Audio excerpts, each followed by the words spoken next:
இன்று ஏப்ரல் மாதம் 5ஆம் தேதி ஞாயிற்றுக்கிழமை. 48 மணித்தியால கெடு முடிய போகிறது. உடன்பாட்டுக்கு வர மறுத்தால் உங்கள் மீது நரகம் கட்டவிழ்த்து விடப்படும் என்று மிரட்டியிருக்கிறார் அமெரிக்க ஜனாதிபதி டொனால்ட் ட்ரம்ப்.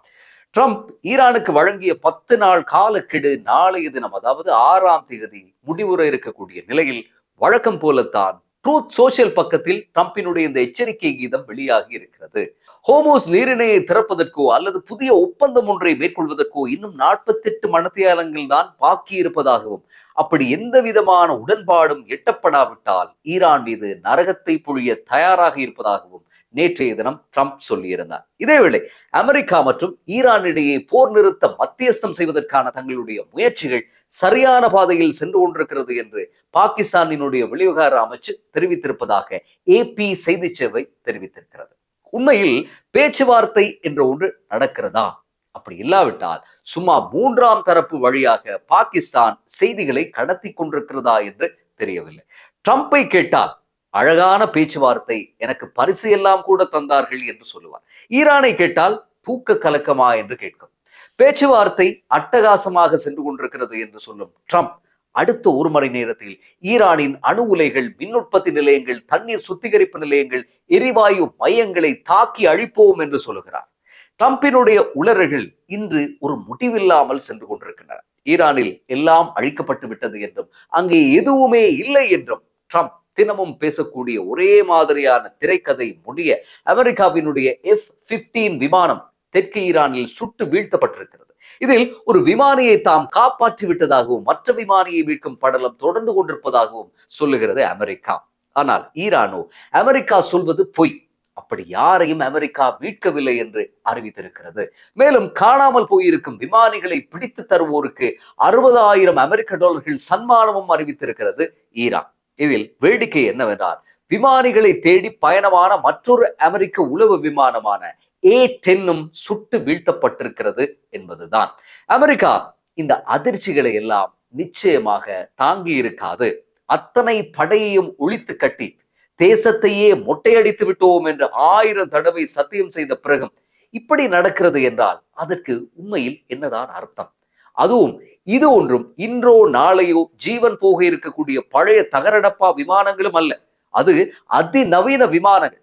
அப்படி என்றால் வீழ்த்தவே முடியாது என்று மாதட்டப்பட்ட இந்த விமானங்களை வீழ்த்தும் தொழில்நுட்பத்தை ஈரான் எப்படி பெற்றது? ஈரானினுடைய உண்மையான இராணுவ பலம் என்ன? ஈரான் இத்தனை ஆண்டு கால பொருளாதார தடை என்ற தனிமை சிறைக்குள் இருந்து கொண்டு ஒரு இரும்பு கோட்டையை கட்டியிருக்கிறதா?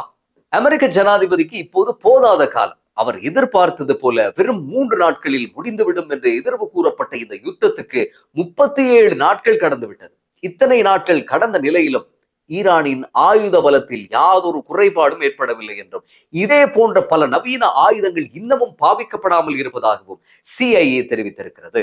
ஈரானோ நாம் இப்படி யுத்தத்தை எதிர்பார்த்து பல வருடங்கள் காத்திருந்தோம், நாம் மனதளவில் எப்போதோ தயாராகிவிட்டோம் என்று சொல்லுகிறது. ஆனால் ட்ரம்போ தன்னுடைய இஷ்டத்துக்கு யுத்தத்தை தொடர்ந்ததும் இல்லாமல் தன்னுடைய நேச நாடுகளையும் பகைத்துக் கொண்டு நிற்கிறார். பிரிட்டனின் விமானங்கள் எல்லாம் பொம்மைகள் என்றார். பிரான்ஸ் ஜனாதிபதி மெக்ரோனையும் அவர் மனைவியையும் கூட சீண்டினார். ட்ரம்புக்கு இன்று எந்த ஒரு ஐரோப்பா நாடுடனும் நல்லுறவு இல்லை. அத்தனை பேரும் ட்ரம்பை விட்டு விருண்டு ஓடிக்கொண்டிருக்கிறார்கள் என்றுதான் சொல்லக்கூடியதாக இருக்கிறது. ட்ரம்புக்கு காட்டமாக பதிலளித்திருக்கும் பிரான்ஸ் ஜனாதிபதி மேக்ரோன், நீங்கள் தினமும் பேசிக் கொண்டிருக்க வேண்டிய அவசியம் இல்லை, நீங்கள் மனித உயிர்களோடு விளையாடி கொண்டிருக்கிறீர்கள் என்று புரிந்து தள்ளி இருந்தார். மேலும் ஈரானுக்கு எதிராக இராணுவ பலத்தை பாவித்து ஹோமூஸை திறக்க அரபு நாடுகளினுடைய உதவியோடு அமெரிக்கா ஐநா பாதுகாப்பு சபையில் கொண்டு வந்த தீர்மானத்தை ரஷ்யா மற்றும் சீனாவுடன் இணைந்து பிரான்சும் சேர்ந்து தம்முடைய வீட்டோ என்று சொல்லப்படக்கூடிய ரத்து செய்யும் அதிகாரத்தை பயன்படுத்தி ஒன்றுமில்லாமல் செய்திருக்கிறது. இது ஒரு வரலாற்று நிகழ்வு என்று கூட சொல்லலாம். பிரான்சினுடைய இந்த நடவடிக்கைகளால் அதன் கப்பல்கள் ஹோமூஸை எந்தவித தயக்கமுமின்றி கடக்க தொடங்கி இருக்கின்றன. இதையெல்லாம் பார்க்கும்போது ஈரான் வெறும் மேற்கத்தையே எதிர்ப்பு என்ற லேபலை கலட்டி வைத்துவிட்டு அமெரிக்காவையும் இஸ்ரேலையும் தனிமைப்படுத்தும் ஒரு போக்கையே கடைபிடிக்கிறது என்பதை புரிந்து கொள்ளலாம். ஈரான் பிராந்தியத்தில் ஒரு வலுவான சக்தியாக எழுந்து நிற்க பார்க்கிறது. இந்த யுத்தம் ஈரானினுடைய தலைவிதியை மாற்ற தொடங்கி இருக்கிறது என்றே சொல்ல வேண்டும். தாராளமாக எண்ணெயையும் விற்றுக்கொண்டு ஹோமூஸில் சுங்கச்சாவடி ஒன்றையும் அமைத்துக் கொண்டு காசு எண்ணுகிறது ஈரான். இந்த நிலையில் 40 நாடுகளினுடைய வெளிநாட்டு அமைச்சர்கள் வளைகுடாவில் ஏற்பட்டிருக்கக்கூடிய பதட்டத்தை தணிக்கவும், ஹோமோஸ் வழியாக எந்தவித தடங்களுமின்றி வர்த்தக போக்குவரத்து நடப்பதை உறுதி செய்யும் பொருட்டும் ஒரு இணையவழி மாநாடு ஒன்றை நடத்தியிருந்தார்கள். இதில் சோகம் என்னவென்றால், ஊர் நாட்டாமை அமெரிக்காவுக்கு அழைப்பு விடுக்கப்படாததுதான். அமெரிக்கா மற்றும் இஸ்ரேல் இன்றி ஒரு மத்திய கிழக்கு விவகாரம் இத்தனை பேரால் விவாதத்துக்கு எடுக்கப்பட்ட ஒரு சம்பவமாக இது பதிவாகி இருக்கிறது. ட்ரம்ப் ஈரானின் பாலம் ஒன்றை தாக்கி அளிக்கும் வீடியோ ஒன்றை தன்னுடைய சமூக வலைதளத்தில் போட்டு இது ஆரம்பம் மட்டும்தான் என்று பதிவு எழுதியிருந்தார். இதற்கு பதிலளித்த ஈரானினுடைய வெளிவிவகார அமைச்சர் அப்பாஸ் அகார்சி, கட்டி முடிக்கப்படாத பாலங்களை அழித்து எம்மை சரணடைய வைக்க முடியாது என்று தெரிவித்திருக்கிறார். பாலங்களை தகர்த்த அமெரிக்காவும் இஸ்ரேலும் ஈரானின் பல்கலைக்கழகங்களையும் விட்டு வைக்கவில்லை என்பது சோகம். மருத்துவமனைகளையும் அவர்கள் விட்டு வைக்கவில்லை. 1920 நிர்மாணிக்கப்பட்ட ஈரானினுடைய பழமையான மருத்துவமனை மீது குண்டு வீசி அழித்திருக்கின்றன அமெரிக்காவும் இஸ்ரேலும். இஸ்ரேலும் அமெரிக்காவும் அதன் சரித்திரம் முழுக்க செய்தது இந்த மாதிரியான பேரழிவுகளை தான். வியட்நாமில், ஈராக்கில், லிபியாவில், ஆப்கானிஸ்தானில் என்று அமெரிக்கா அளித்தவைகளினுடைய பட்டியலை சொல்ல தொடங்கினால் எந்த கல் நெஞ்சுக்காரர் கூட பொறுமையுடன் கேட்க மாட்டார். அந்த அளவுக்கு எந்த விதமான அறமும் இன்றி அமெரிக்கா நடந்து கொண்டிருக்கிறது. இஸ்ரேல் காசாவில் எத்தனையோ மருத்துவமனைகளை தரைமட்டமாக்கி இருக்கிறது. இன்று ஈரான் புளோரிடாவிலோ லாஸ் ஏஞ்சலிஸிலோ தகர்த்தால் என்னவாகும்? அமெரிக்காவில் உள்ள ஒரு பல்கலைக்கழகத்தை அழித்தால் என்ன நடக்கும்? உடனடியாக பயங்கரவாத அரசு என்று சொல்லி முத்திரை குத்தப்படும். காரணம், பள்ளிகளை அழிப்பது, பல்கலைக்கழகங்களை நாசம் செய்வது, பாலங்களை தகர்ப்பது, மருத்துவமனைகளை உருக்குலைய வைப்பது எல்லாம் தீவிரவாத செயல்களினுடைய பட்டியல்களிலேயே அடங்கக்கூடிய விஷயங்கள்.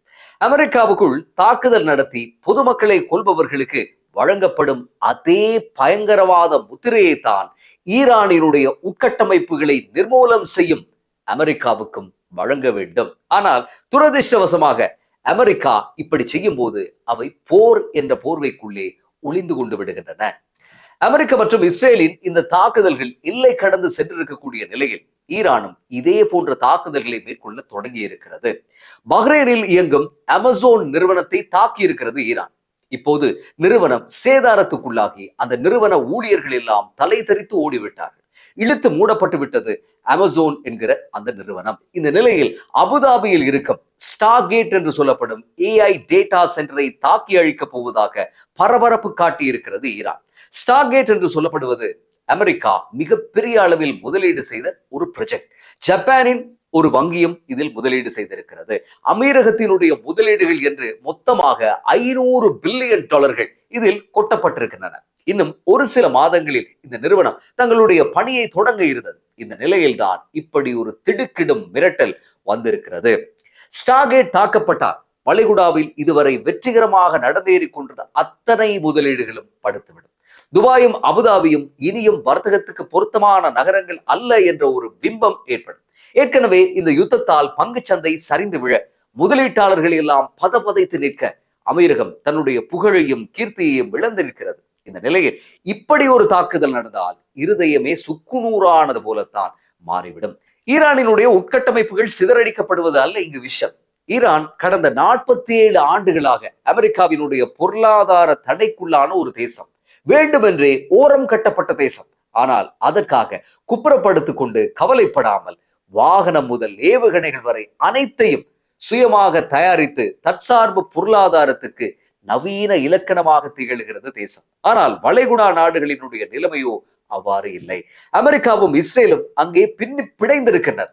ஐக்கிய அமீரகத்திலே ஆயிரக்கணக்கான இஸ்ரேலியர்கள் பில்லியன் கணக்கான டாலர்களை முதலீடு செய்திருக்கிறார்கள்.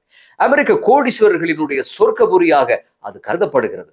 துபாய் என்பதே குட்டி நியூயார்க்காக இருக்கும் போது ஈரானுக்கு இங்கே அடிக்க வேண்டும் என்று தெரியும். சுருக்கமாக சொன்னால், ஐக்கிய அமீரகத்தில் ஏகப்பட்ட முதலீடுகளை செய்து கொண்டு அமெரிக்காவும் இஸ்ரேலும் ஈரானை தாக்குவது என்பது கண்ணாடி வீட்டில் இருந்து கொண்டு கல்லறிவது போல ஒன்று. ட்ரம்ப் என்ன செய்ய போகிறார்? அவர் ஒரு பக்கம் ஈரானின் தாக்குதல்களால் நிலை குலைந்து போயிருக்கிறார், மறுபக்கம் ஈரான் நடத்தும் சமூக ஊடக யுத்தத்திலும் பலியாகி இருக்கிறார். ஈரானை கற்காலத்துக்கு அனுப்புவேன் என்றார் ட்ரம்ப். ஆனால் ஈரானோ கற்காலத்தில் எரிவாயுவோ எரிபொருளோ இருக்கவில்லை, விரைவில் அதுதான் நடக்க போகிறது என்று வார்த்தைகளால் விரட்டி இருக்கிறது. தென்னாப்பிரிக்காவில் இருக்கக்கூடிய ஈரான் தூதரகம் இந்த யுத்தம் தொடங்கியது முதல் இதுவரை பணி நீக்கம் செய்யப்பட்ட அமெரிக்காவினுடைய முப்படை தளபதி உட்பட ராணுவ தளபதிகள் மற்றும் அதிகாரிகளின் பெயர் விவரங்களை புகைப்படங்களுடன் போட்டு ஆட்சி மாற்றம் அமெரிக்காவில் ஆரம்பமாகிவிட்டது என்று சொல்கிறது. பைத்தியக்காரர்களிடம் அணு ஆயுதம் இருந்தால் ஆபத்து என்கிறார் ட்ரம்ப். அதற்கு ஈரான் அணு ஆயுதத்தை அப்பாவிகள் மீது ஏவியது அமெரிக்கா தான் என்று 1945 ஜப்பானின் ஹிரோஷிமா நாகசாகி மனதில் இருத்தி பதில் சொல்லி இருக்கிறது. ட்ரம்பை கொல்ல பார்க்கிறது ஈரான் என்ற குற்றச்சாட்டுக்கு அமெரிக்காவை அழிப்பதற்கு வெள்ளை மாளிகையில் இருந்தவாறு மிக சிறப்பாக செயற்படும் ட்ரம்பை நாம் ஏன் கொல்ல வேண்டும் என்று கேட்கிறது ஈரான். சிந்தித்து பாருங்கள். ஒரு நாட்டில் அதிஉயர் தலைவர், அமைச்சர்கள், இராணுவ தளபதிகள், புலனாய்வுத்துறை பணிப்பாளர்கள் என்று வெறும் ஒரு வாரத்தில் பலர் பலியானால் அந்த நாட்டுக்கு என்ன நடக்கும்? இன்று ஈரானின் நிலைமையில் எந்த ஒரு நாடு இருந்தாலும் நிலை குறைந்து போயிருக்கும். ஆனால் இத்தனைக்கு மத்தியிலும் அது தன்னம்பிக்கையை விடாது போராடி கொண்டிருக்கிறது. யுத்த வெற்றி என்பது இழப்புகள் மற்றும் உடைந்த கட்டட குவியல்கள், இழந்து போன உயிர்களை கொண்டு மதிப்பிடப்பட்டால் ஈரான் தோற்றிருக்கும். ஆனால் ஈரானின் மன வலிமையின் முன்னால் சர்வ வல்லமை பெற்ற நாட்டின் அதிபர் ட்ரம்பின் ஆணவம் இப்போதோ தோல்வி கண்டுவிட்டது. மீண்டும் நாம் அடுத்த பதிவில் சந்திக்கலாம். நன்றி.